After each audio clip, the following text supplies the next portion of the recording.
Assalamualaikum warahmatullahi wabarakatuh. Hai, selamat pagi semuanya. Apa kabar? Semoga kita semua dalam keadaan sehat, sehingga kita semangat untuk mengikuti pembelajaran pada hari ini.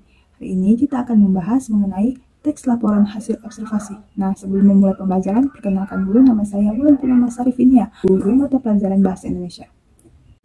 Nah, teks laporan hasil observasi merupakan teks yang berisi penjabaran umum atau laporan berupa hasil dari pengamatan. Teks ini disebut juga teks klasifikasi karena memuat klasifikasi mengenai jenis-jenis sesuatu berdasarkan kriteria tertentu. Lalu apa sih tujuan dari teks LHO ini?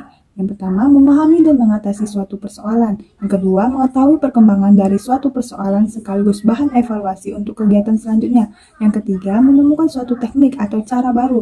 Yang keempat, acuan untuk mengambil keputusan yang lebih efektif dan dapat dijadikan sebagai dasar penyusunan kebijakan dari fakta-fakta yang ada. Yang kelima, bentuk pengawasan yang kadang sebagai data historis tentang perjalanan dan pengembangan. Lalu apa aja ciri-ciri dari teks LHO ini? Yang pertama, bersifat objektif. Artinya teks ini harus disajikan dengan keadaan yang sebenarnya tanpa dipengaruhi oleh pandangan atau pendapat pribadi yang sifatnya subjektif. Teks ini bersifat universal karena tidak memihak kepada pihak tertentu. Yang kedua, berdasarkan fakta.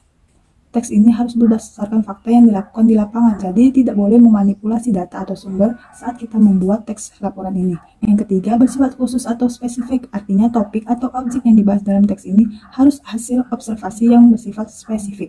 Misalnya, kita ingin meneliti tentang bahaya boraks pada makanan, berarti kita hanya fokus pada hasil uji coba boraks ke beberapa sampel makanan. Yang keempat, disajikan secara lengkap, maksudnya struktur ini harus lengkap dan beruntut, dimulai dari pendahuluan, isi hingga simpulan sehingga pembaca tidak bingung memahami maksud dari teks ini.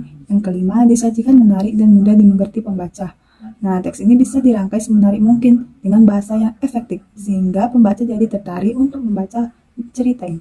Demikian materi kita pada hari ini. Sampai jumpa di pertemuan minggu depan. Wassalamualaikum warahmatullahi wabarakatuh.